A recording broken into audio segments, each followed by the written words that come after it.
Football transfers are a mix of excitement, drama, and sometimes complete madness. The Premier League has seen some truly bizarre signings over the years, ones that made fans go, "What were they thinking?" From an amateur imposter to a player who joined injured, here are the top 5 WTF signings in Premier League history.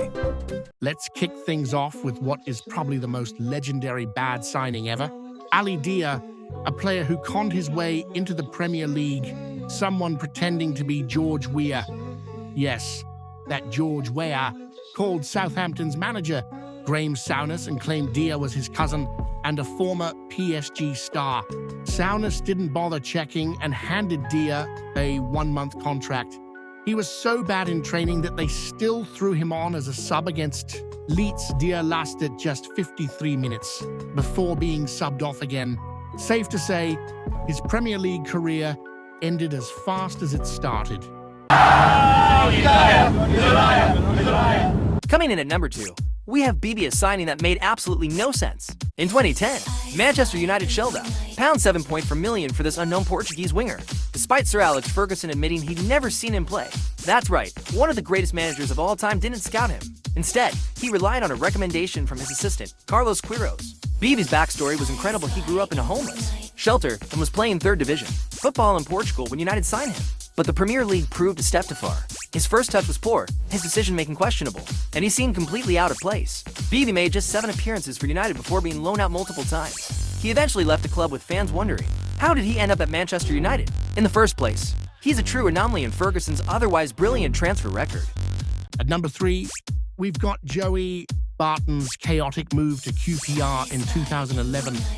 Barton was already infamous for his fiery temper and off-pitch controversies, so when QPR signed him and made him captain, it raised a lot of eyebrows. Things started predictably badly. Barton's performances were inconsistent, but it was his behavior that really stole the headlines. The low point came in 2012 during a match against Manchester City, in a game that would decide City's title hopes and QPR's relegation battle. Barton lost his head after elbowing Carlos Tevez and receiving a red card. Antics overshadowed the team's efforts. His time at QPR summed up his career: volatile, controversial, and downright bizarre. Coming in at number 4 is Winston Bogarde, a player who turned sitting on the bench into an art form. Chelsea signed the Dutch defender in 2000 on a massive £40,000 a week contract. But just days later, manager Gianluca Vialli was sacked, and new boss Claudio Ranieri didn't rate Bogarde. You'd think Bogarde would look for another club, right? Nope. He decided to stay at Chelsea and see out his 4-year deal, even though he barely played. Bogarde later admitted he stayed for the money, saying no other club would match his wages. In total, he made just 11 appearances for Chelsea in 4 years. Fans were furious. The club was stuck paying a fortune for a player they didn't use. And Bogarde? He retired a wealthy man. It's a case study in how not to handle contracts.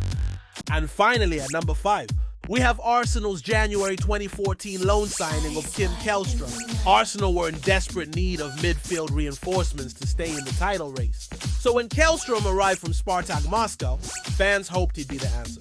But then came the bizarre twist. Källström was injured before he even joined the club. He had a fractured back, which Arsenal knew about when they signed him.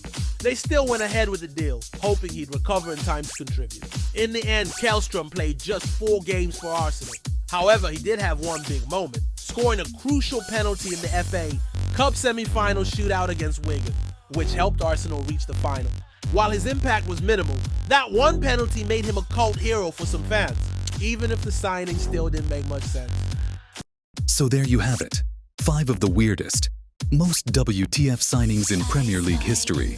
Whether it was bad scouting, bizarre decisions, or just pure chaos, these transfers will go down as some of the strangest ever.